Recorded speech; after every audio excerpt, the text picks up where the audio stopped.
Hello बच्चों, कैसे हो आप लोग। आज हम लोग भौतिक विज्ञान का अगला चैप्टर पढ़ेंगे और वो है आपका बल तथा गति के नियम। और इसमें जो पहली टॉपिक है वो क्या है, बल। बल है क्या चीज़। इसमें आप अपने वातावरण में इस बल को आप प्रयोग भी करते हो, उस चीज़ को अनुभव भी करते हो, लेकिन आज हम लोग उसकी भौतिक विज्ञान की भाषा में पढ़ेंगे कि बल होता क्या है। तो पहली चीज़ कि बल है क्या चीज़, तो बल खिंचाव या धक्का है जो करता क्या है, किसी वस्तु की या किसी पिंड पर लगा करके उसकी विरामावस्था या गति, एक समान गति अवस्था, या कह सकते हैं उसकी आकार या आकृति में परिवर्तन करता है और परिवर्तन करने की चेष्टा करता है। अब यहां देखिए कि जैसे एग्जाम्पल के तौर पर आप ये कहे कि मान लीजिए परिवर्तन करने की चेष्टा करता है। अब ये इसको किस तरह से समझे, जैसे मान लो कि अगर ये कोई पिंड है, इस पे हम बल लगा रहे हैं या इस पे हम बल लगा रहे हैं और यह गति नहीं कर रहा है, तो इसका मतलब ये नहीं हुआ कि हम बल नहीं इस पे लगा रहे हैं। इसका तात्पर्य ये नहीं हुआ कि इस पे हम बल नहीं लगा रहे हैं, ये तात्पर्य इसका नहीं है। और यहाँ पर हम बल लगा रहे हैं यानी हम यहाँ चेष्टा कर रहे हैं इसको गति में लाने की, लेकिन यह वस्तु गति अवस्था में नहीं आ रही है, तो इसका ये मतलब कि हम इस पे बल नहीं लगा रहे हैं, बल्कि हम इस पे क्या कर रहे हैं, बल लगा रहे हैं, भले ही ये वस्तु गति अवस्था में न आ रही हो, हमारी चेष्टा है इसको गति अवस्था में लाने की। तो इस तरह से हम क्या कर सकते हैं कि बल को आसानी से समझ सकते हैं। तो हमने क्या बताया कि बल है क्या चीज, तो बल खिंचाव या धक्का है जो किसी भी पिंड पर लगा करके उस वस्तु या पिंड को विराम अवस्था या एक समान गति अवस्था या उसकी आकृति या आकार में परिवर्तन करता है तथा परिवर्तन करने की चेष्टा करता है। इसमें देखिए, अगर ये मान लीजिए स्थिर अवस्था में है, हमने इस पे बल लगाया और ये क्या हुआ, गति अवस्था में आ गया, तो इसकी स्थिर अवस्था में क्या हो गया, परिवर्तन हो गया। कैसा परिवर्तन, वो स्थिर में था, गति अवस्था में आ गया।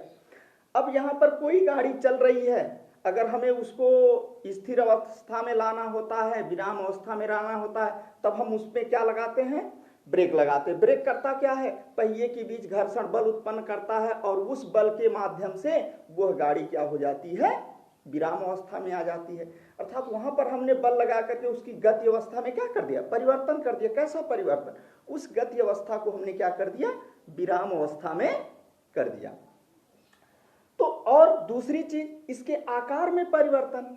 इसके आकार में परिवर्तन कैसे किया जा सकता है, आकार में परिवर्तन जैसे मान लीजिए एक गुथा हुआ आटा है, हम उसको क्या करते हैं, एक लोई के टाइप में बनाए गोल बना सकते हैं, उसको बेलनाकार बना सकते हैं। तो ये तब संभव है जब हम उस पर बल लगाएंगे। अब आटा गुथा हुआ है, इसको ऐसे रख दीजिए, बल ना लगाइए, तो क्या उसमें परिवर्तन हो जाएगा, उसकी आकृति में परिवर्तन हो जाएगा, नहीं परिवर्तन होगा।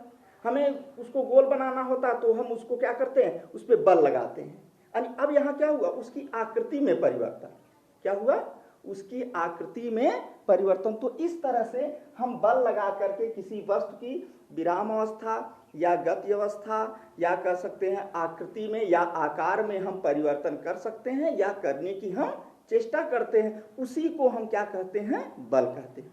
अब इस बल के अंतर्गत आता है जैसे आपका संपर्क बल हुआ और असंपर्क बल हुआ। देखिए एक चीज और हम बता दें आपको कि अगर यहाँ पर वर्ड आपके क्लियर नहीं, शब्द क्लियर नहीं हो रहे हैं, दिख नहीं रहे हैं, तो घबराइएगा नहीं, इसको समझ लीजिए पॉइंट टू पॉइंट। हम इसको पीडीएफ के माध्यम से या उसको नोट हम आपको प्रोवाइड करा देंगे, आप आसानी से नोट बना लीजिएगा, चाहे वीडियो के माध्यम से नोट बनाइए और चाहे हम आपको दे देंगे नोट, उसको उसके माध्यम से आप अपने नोट तैयार कर लीजिए। तो घबराइए नहीं कि मतलब ये वीडियो क्लियर नहीं आ रहा है तो कैसे नोट बनाएं, बिल्कुल चिंता करने की जरूरत नहीं है। हम आपको पीडीएफ के माध्यम से या नोट के माध्यम से हम आपको आपका नोट तैयार करवा देंगे। तो चलिए पॉइंट टू पॉइंट हम समझेंगे, वीडियो के माध्यम से आप केवल समझने की कोशिश करेंगे हर एक पॉइंट।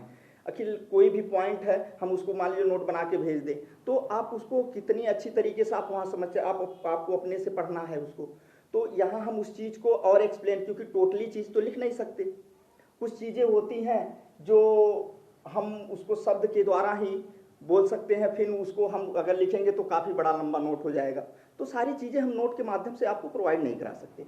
तो इसलिए कुछ चीज़ें आप वीडियो के माध्यम से समझें, बाकी नोट बनाने के लिए हम आपको PDF या आपको नोट भेज देंगे, आप आसानी से नोट बना लीजिए। चलिए, तो इसके अंतर्गत आपका आता है जैसे संपर्क बल है, असंपर्क बल है।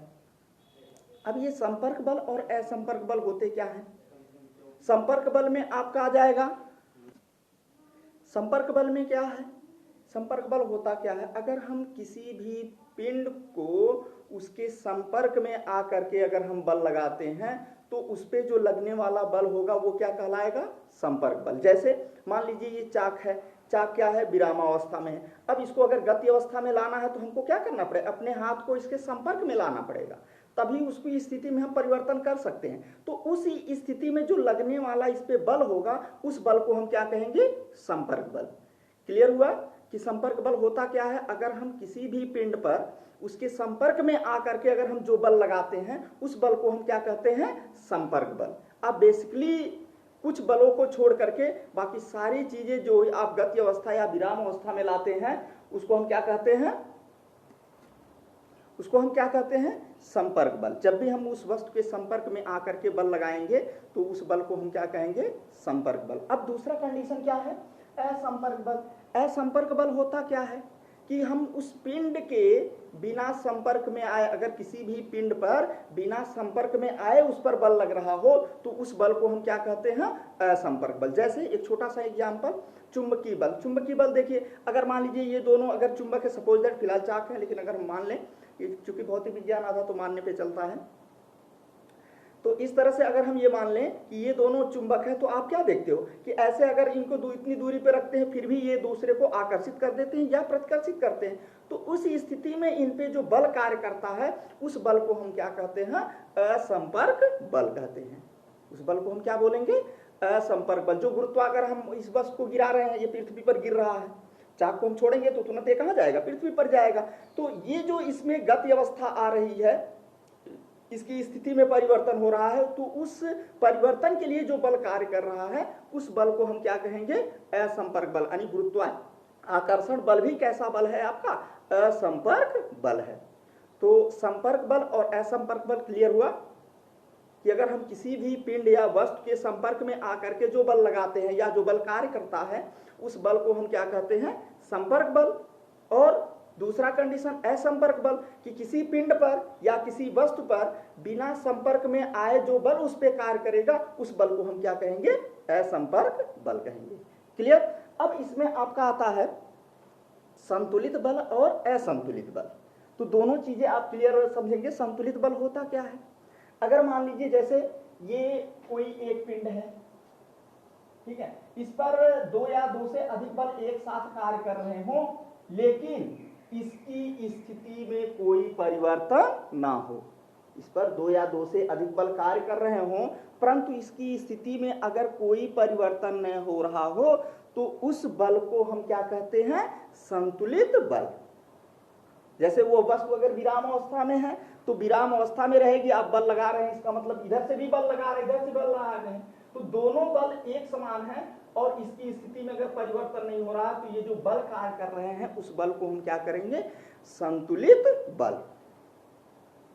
क्लियर हुई? यानी संतुलित बल होता क्या है? जब भी किसी पिंड पर एक साथ कई बल कार्य करें तथा उसकी विराम अवस्था अथवा एक समान गति की अवस्था में कोई परिवर्तन ना हो तो उस बल को हम क्या कहते हैं? संतुलित बल। संतुलित बल एक बार और समझ लीजिए, सुन लीजिए। अगर आप नोट बनाना चाहें तो हमारे शब्द के माध्यम से भी नोट बना सकते हैं, कोई दिक्कत नहीं है। तो संतुलित बल होता क्या है? जब किसी पिंड पर एक साथ कई बल कार्य करे तथा उसकी विराम अवस्था अथवा एक समान गति अवस्था में कोई परिवर्तन ना हो तो उसे हम क्या कहते हैं? संतुलित बल कहते हैं। क्लियर? तो अब आ जाइए, अगला टॉपिक आपका है असंतुलित बल। असंतुलित बल में होता क्या है कि जो आपने यहाँ पर लिखा हुआ है कोई परिवर्तन ना हो, इसको कोई को हटा दीजिए, यानी उसकी विराम अवस्था या गति अवस्था में परिवर्तन हो रहा है, तो उस बल को हम क्या कहेंगे? असंतुलित बल। यानी असंतुलित बल होता क्या है? जब भी किसी पिंड पर एक साथ कई बल कार्य कर रहे हों परंतु उसकी एक समान गति अवस्था या विराम अवस्था में परिवर्तन हो रहा है, तो उस बल को हम क्या कहेंगे? असंतुलित बल। एक चीज और ध्यान रखिएगा, किसी भी पिंड के गति अवस्था या विराम अवस्था में आने का जो बल कार्य करता है, जो रीजन होता है, वो कौन सा बल कार्य करता है? असंतुलित बल। यानी असंतुलित बल के कारण ही कोई वस्तु अगर विराम अवस्था में है तो गति अवस्था में आएगी, या गति अवस्था में है तो वो कहां पर आएगी? विराम अवस्था में आएगी। क्लियर? अगर कोई भी वस्तु विराम अवस्था में है तो गति अवस्था में आ सकती है, और गति अवस्था में है तो विराम अवस्था में आ सकती है। किसके कारण? असंतुलित बल के कारण। जैसे मान लीजिए यहां पर अगर ये कोई एक वस्तु रखी हुई है, इनके बीच ये घर्षण बल कार्य कर रहा है इधर से, और हम बल लगा रहे हैं इस साइड से। अब यहां पर मान लीजिए अगर 2 न्यूटन का बल ये कार्य कर रहा है, कौन सा? घर्षण बल। इस घर्षण बल के कारण ये वस्तु गति नहीं कर रही है, उसको पकड़ के रखा हुआ है, और हम इस पर 2 न्यूटन का अगर बल लगा रहे हैं, तो यहाँ पर क्या हो रहा है कि 2 न्यूटन से इधर भी लग रहा है और 2 न्यूटन क्या इधर से बल रहा है, तो क्या इसकी स्थिति में परिवर्तन होगा? तो बिल्कुल नहीं। तो ये जो बल होंगे वो कैसे बल होंगे? संतुलित बल। लेकिन यहीं पर अगर हम मान लीजिए 4 न्यूटन का बल लगा देते हैं, तो जब 4 न्यूटन का बल लगाते हैं तो तुरंत ये वस्तु क्या हो जाती है? गति अवस्था में आ जाती है। अब अगर ये वस्तु गति अवस्था में आ रही है तो इसका रीजन क्या है? यहाँ 2 न्यूटन लग रहा है, यहाँ 4 न्यूटन लग रहा है। ऐसे ही आपको दिख गया कि ये बलों में क्या है? अंतर है। तो इस बल को हम क्या कहेंगे? असंतुलित बल कहेंगे। ऐसे बल को हम क्या कहेंगे?